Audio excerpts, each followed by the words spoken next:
Hey everybody, and welcome to Super Comic Fun Time. I'm MapleBob23 and I'll be your host. Today we're going to start part 1 of our examination of Planet Hulk using the Planet Hulk Omnibus that I told you about in my unpacking about 3 weeks ago. I believe this book came out on September 17th. If not, it was right around there. The sequel book, World War Hulk, is due on October 17th of this year, and I will try to have a preview video of that, and I will have a link down in the description to Amazon.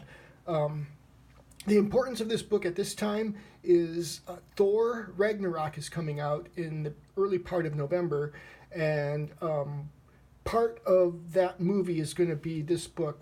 The Incredible Hulk is in there, and if you've probably already seen the trailer, so if you don't want any spoilers, this is going to be all spoilers. So how I'm going to do this is I'm going to read a certain part of the book, which I've done for today, and then when I think it's a good stopping point, I'm going to do a video. So today we're going to deal with the first 3 chapters, which are Fantastic Four 533 to 535.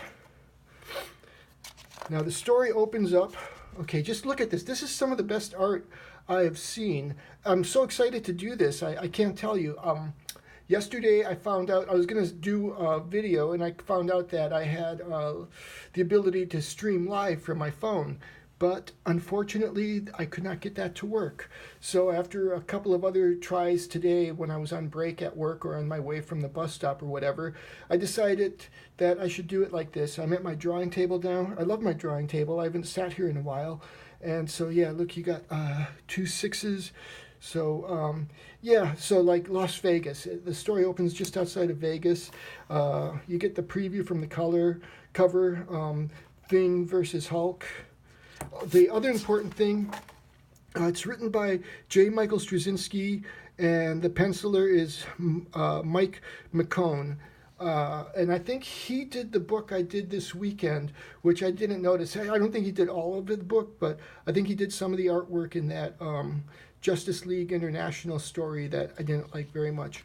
But like I said, I like the artwork. And this is like, when was this? Maybe about 2005. So this happens, 15 years or so after the book I did the other day. There's the us. I'm trying to be aware of that and not do the us. Anyway, so our setting is our location is Las Vegas, but it's actually just outside of Las Vegas. The Hulk is smart. He's actually got the mind of Dr. Bruce Banner, and he's being taken on a mission. The Hydra have set up this weapon, and so they're sending in the Hulk. Now, I don't know anything that happened prior to this to the Hulk, and so, but apparently he's working for S.H.I.E.L.D. and doing these jobs that are too dangerous for anybody else. So, like, you got the big guy there, and you got the little guy, and the Hulk is kind of intimidating this guy, and he's like saying, so is this a real Hydra threat, and not something put here by somebody who's supposed to be, I don't know, on our side? So I guess like he's alluding to secret government programs. So they go in, they have this laser wire trap, which was very big in the 90s. I think the first Mission Impossible movie, and there's that one movie with with Michael Douglas's wife, and Sean Connery, and I can't remember her name right now. But anyways, instead of trying to do what what's her name did and do all the yoga through the lights, he just decides to barrel through. But what do we have here? We have some kind of huge gamma bomb. So the Hulk calls to the team and tells them to get out, and he tries to disarm it, but it's no-go. Look at this. I just love this kind of greenish art. Now, I just watched Nostalgia Critics, excuse me, had to take a sip of something, review of the Green Lantern, and he makes the point that it's just the color green they used for that movie just doesn't work. But here in a comic book, you can see it works. So probably Green Lantern was going for that. So, okay, we get the gamma radiation explosion, boom. And then we cut to the Thing, and he's on the phone with his stock accountant, and apparently he has lost millions of dollars. Um, and yeah, here he's working out. This is like the kind of gym that superheroes work out with. Things that would kill you and I are just a challenge to somebody like the Thing. And the Thing is really good in this book. In fact, these three books, he and the Hulk are the main characters, more or less, of this story. So he finishes workout, showers, and he finds like the other three members of the Fantastic Four kind of in a conference, and they kind of seem bummed out. And it turns out that the Baxter Building, where the Fantastic Four live, is not a safe place for children. And Reed and Sue have two children, Franklin and Valeria. And I am more familiar with Franklin. I remember him when I was a kid. I don't really remember Valeria, but I've seen her in a few books since then. So, like, they're all discussing this, blah, blah, blah. That part of the story isn't quite as interesting, and they decide to send the Thing and Johnny out to Nevada because the Hulk is on a rampage. It turns out that the whole crew, except for Banner Hulk, was killed. And so you got this desert artwork, and for whatever reason, Johnny is wearing gloves and he's going to fly the Thing in. And it looks kind of silly, but there's a purpose to it. Then you have Reed and Sue meeting with the social worker. And that part wasn't quite as interesting to me. It wasn't very compelling. It's like they had to put some soap opera aspect in. But it's not bad. It's not terrible. But here we are back to the action. And they're going down. They land. Then, like... yeah, there's the Hulk way back there, and he's like throwing a boulder at them, and they're not even sure it's the Hulk. But then, bam, look at that. I love that. Oh, look, you can't see it that well. That is like some of my favorite art ever. Oh, it's just so beautiful, and that's the end of the chapter. They leave you on the cliffhanger, so even though the cover lies to you, it shows you, it makes you think they're going to be fighting, and I'm not even sure what the Hulk is wearing. He's got these blue bands around him. I don't know what that's about. Maybe that's a reference to another story. Anyways, so then we go into the next chapter, and we get this fight. I mean, again, the artwork. I just love, like, the gamma radiation turned the Hulk gray again, and he is, like, bigger than ever before, and Ben is almost like a regular-sized human compared to them. And they talk about, in this story, about how the reason that Ben is there is because Banner believes the only person on Earth with the potential to stop him if he goes on a rampage is Ben Grimm. So you got this. I like this here where he's kind of bled into the rock. When I was a kid, I wasn't sure if he was supposed to be a rock monster. They never really explained it in anything I read about the Fantastic Four back then. And I think most people just go with the evidence of their eyes, but I am like... how does he do anything? He's a rock, right? Is he living rock? If you scrape some of his rock off, are they cells? Maybe they've dealt with that since, but here we go. And then, like, Ben is down, so Johnny comes in, and he keeps threatening to go supernova, which is one of Johnny's powers, but look at that. Look at that! Bam! And, like, he pretty much extinguishes Johnny, and then Hulk's about to... bury them. Man, this is just like, this is probably my favorite part of these three issues. And let's see, yeah, you can see the Hulk's eye there. It's just an amazing fight sequence. And then what's happening is, like, you learn that Banner isn't mindless. He isn't rampaging. He's having hallucinations. He's remembering back. That's Rick Jones. And that he's remembering back to when he first became the Hulk. And he keeps being deluded into thinking, like, the Thing is Rick Jones or something like that. And they keep changing characters as we go through. And then here we go. It's like Johnny's trying to help again. And I don't even know if the Hulk can be burned. And then he sees Johnny as the atomic cloud. I mean, this is just really great storytelling. And that's J. Michael Straczynski, the creator of Babylon 5. He also did a show that lasted only 2 years on Showtime. And I think he quit because of studio interference. But Joshua was pretty good too. And I think he did Sense8 on Netflix, but that one didn't catch me too much. It was a collaboration between J. Michael Straczynski and the Wachowski brothers, and it was the soap opera-y parts were too soap opera-y, and then you get this way over-the-top violence, and I think I only watched 2 or 3 episodes, and I gave it a pass. But this I do not give a pass. This I recommend with the highest rating. So then look how they frame that there. They have the 2 orange and the gray Hulk going through. And so like we finally learn why Johnny flew the thing in. It's because they have some sort of trap on the Fantasticar that Reed is hopeful will capture the Hulk, but he has no idea. So let's see. Yeah, then here, Jarella. I missed that era. Don't know what's going on here, but the Hulk is still, you know, whatchamacallit, still hallucinating. He's like reliving his trauma. This almost reminds me of the second story I talked about in my last video, the Martian Manhunter story. Yeah, and so like he just destroys the Fantasticar, and yeah, I don't really get, I mean, the strategy here eludes me.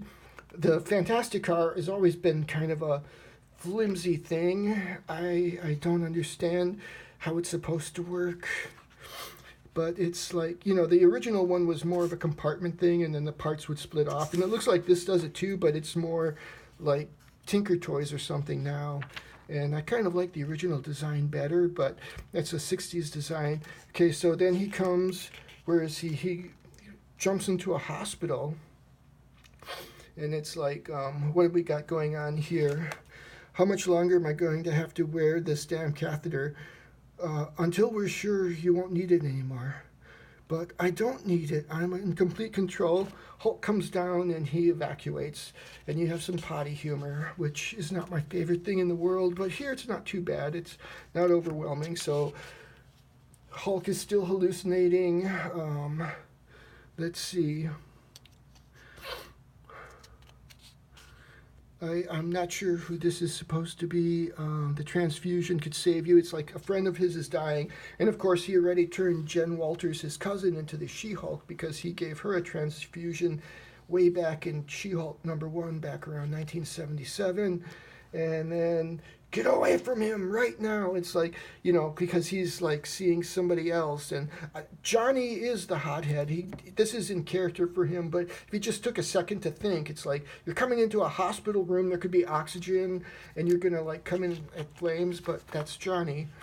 And yeah, he pushes him through the window, and then this guy has no idea what was going on. I thought I was holding somebody's hand, and this puts the thought in Ben's mind that maybe the Hulk isn't just rampaging. Maybe he's, you know, he looks into his eyes, and let's see what's going on here. Somehow your wife was exposed to considerable amounts of gamma radiation. So a lot of this is just Bruce Banner and all of the guilt and the hurt he feels for being the Hulk. There was a really good story, a Hulk story in the Secret Wars 2 book, and I guess a lot of people didn't like it, but it all had to do with his father working with radiation, and so Bruce Banner was predisposed to be the Hulk. But yeah, so here we go. Now he thinks he's this Skrull guy, and then bam, another great piece of artwork. I just love that. Look at that. I'll kill you all. I swear I'll kill you. And then I think this is going to be the end of this book. Yep. And then here, okay, spoilers. You don't see anything like this. I mean, it looks cool, like the Mr. Fantastic being used as a slingshot or whatever. But yeah, then here we go. And like he's like trying, the thing, Ben Grimm is trying to get through to the Hulk. It's like, I know you're not a monster. I know you're in there. You just have to listen. You're going through something. You have to hear me. And then, like, in this time, he's, like, seeing him as General Thunderbolt Ross, who is one of the Hulk's earliest nemesises and Bruce Banner's boss at one time. Let's see. Little less brainless waste of protoplasm. And then here, I don't know who that's supposed to be. He looks like Shazam or Captain Marvel to me, but that's the character I'm not all that familiar with in the Marvel universe. But it looks like General Ross is going to try to execute the Hulk, but what does it say here? About the time somebody put you out of your misery, and I'm just the person to do it, fire. So yeah, then like, yeah, you get this great artwork here too with the cars tearing up the strip. And then boom! Okay, and then like what's going on here? It's like, oh yeah, they're in Vegas, so suddenly everybody is taking bets on who's going to win, the Thing or the Hulk, and everybody is betting on the Hulk, and the guy taking the bets goes, come on, anybody willing to take a bet on the Thing? And this one guy goes, I'll put $100 on the Thing, but he doesn't realize, he doesn't know the difference. He's not a nerd. He doesn't know the difference between the Thing and the Hulk. So that's too bad. And then you have MODOK, and then you get into this really interesting discussion of monsters. So MODOK is like, I alone appreciate what you are, Banner. The one creature in the world who could make me look normal by comparison. No, sorry, MODOK. I think the Hulk still looks more human than you. And then this is where he sort of comes out of it. And at the same time, it's big news that Reed and Sue are giving the kids to Child Protective Services, and Johnny's like, what? And so you've got that going on. I like how they don't like way down this story with that. In this one, you've got this great fight, and it's like, now I don't blame you for being a little messed up when that thing blew up in your face, and you probably thought you were going to die. The thing like that would mess up anybody. And what happens when we think we're going to die? Our lives pass before our eyes. So that's what's happening, is like he thinks he's going to die and his life is passing before his eyes.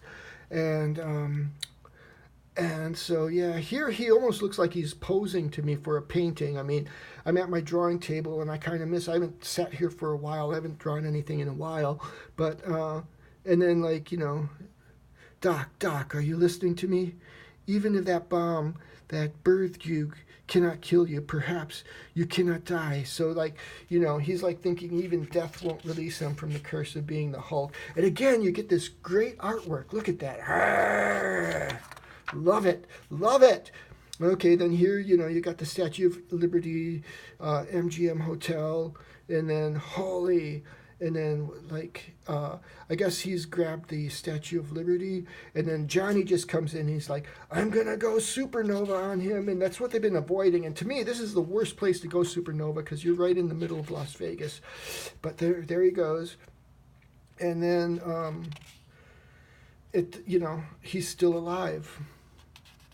And he's still the Hulk. I'm not sure. Oh, yeah, that's Johnny right there for a second. I wasn't sure. And so there you go. You see Banner again being turned into the Hulk. And then this is sort of the end of his life flashing before his eyes. And then it's like, Ben, I know. He took everything I had. I know. Run, kid, get out of here. No, I said, no. This is when he comes back to himself. You don't have to worry.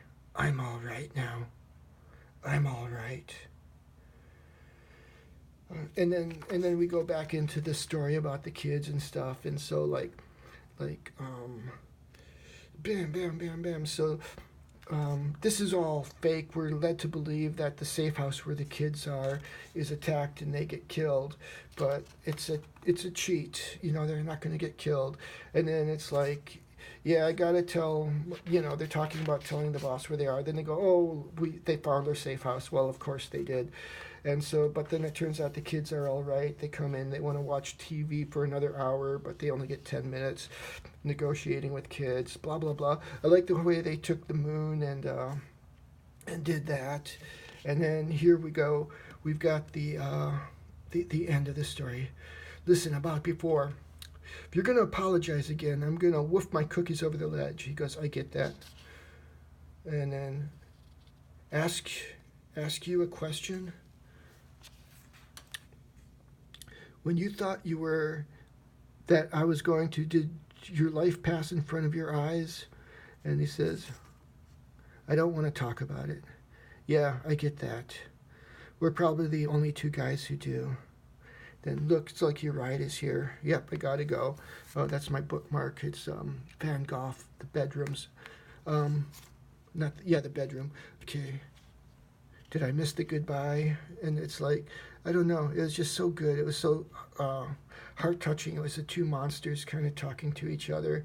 And it's like, I made a little joke and said maybe the only way to really protect the world from the Hulk, if he ever goes nuts, is to stick him on a rocket and shoot him out into space, and and let him be somebody else's problem. And did he laugh? Oddly enough, no. Huh. And so that's the end, but there's the foreshadowing for what's going to happen with Planet Hulk. Here's a spoiler for next time. That looks like great artwork too. And so I hope you enjoyed. I'm already long. I'm at 21 minutes already, so I'm going to sign off here. Please check down in the description for links. I'll have a link to this book on Amazon. If you use it, it's my affiliate link. You'll help support the channel, and I'll be able to give you more great content, and I'll be able to spend more time at my drawing table from time to time. So I thank you. Please like, subscribe, and hit the bell for notifications. And if anything about this story moved you, if you read it back in the day, leave a comment. And thank you. I love you. I'll talk to you soon. I've got plans, but I can't tell you because I'm already long. Thanks. Bye.